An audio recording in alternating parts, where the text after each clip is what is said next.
Nairobi Senator EDWIN Sifuna issued a strong public attack against Suna East Member of Parliament Junet Mohamed during the burial ceremony of Alice Wangari Kakuya in Makomboki, Murang'a County on January 3rd, 2026.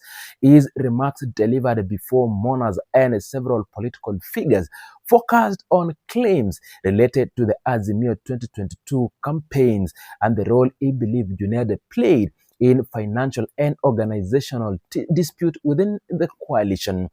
Sifuna opened his address by challenging Junet's recent criticism of the former President Uhuru Kenyatta's financial involvement in the Azimio campaign.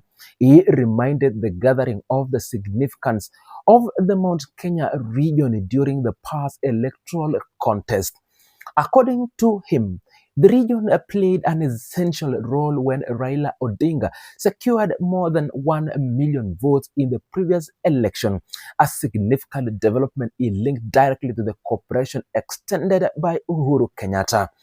The Nairobi senator revisited earlier moments when he had publicly acknowledged Uhuru's political support. He explained that he had expressed gratitude to the former president because, in his view, Uhuru had contributed significantly to the campaign efforts. Sifuna recounted that the Mount Kenya region had urged them to accept that support, and he repeated that Uhuru Kenyatta helped them at a critical time during their political mobilization. As he continued addressing mourners, Sifuna emphasized what he termed as Uhuru's direct contribution to the opposition's effort.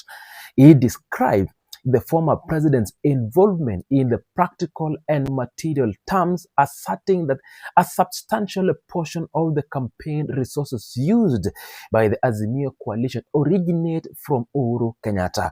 He stated that he was aware of this because of his position as the party secretary general, giving him visibility into the movement of funds during the campaign.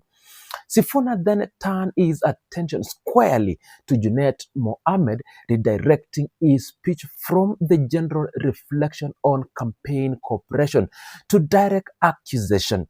A question why Junet had recently begun criticizing funds associated with Uhuru and demanded clarity on when Junet started viewing Uhuru's financial involvement negatively.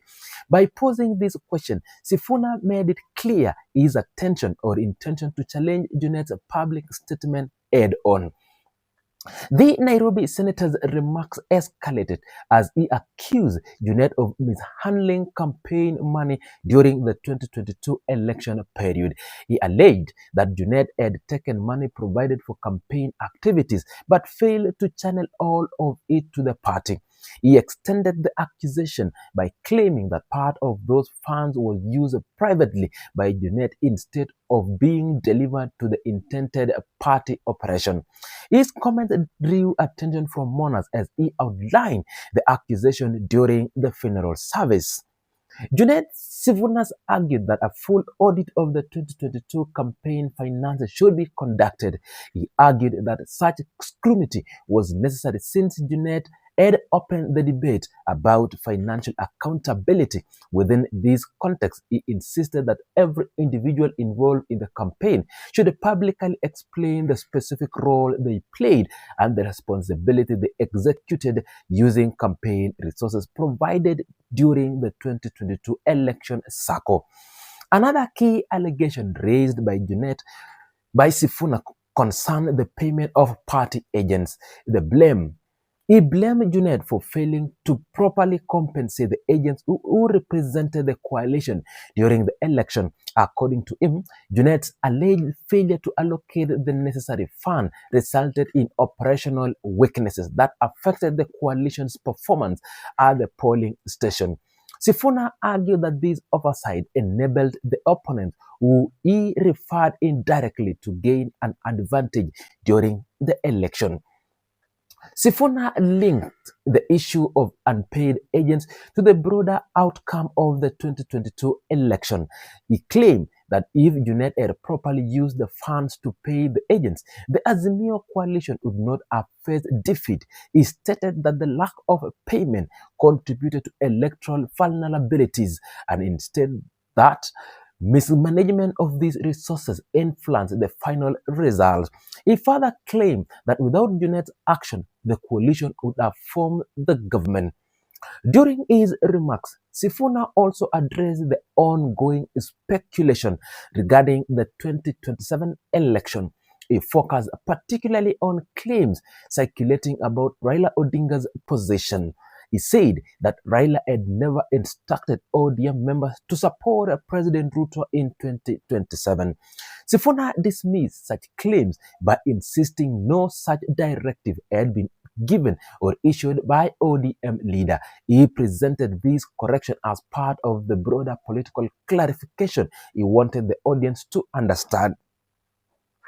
The senator then shared a personal message that he attributes directly to Raila Odinga.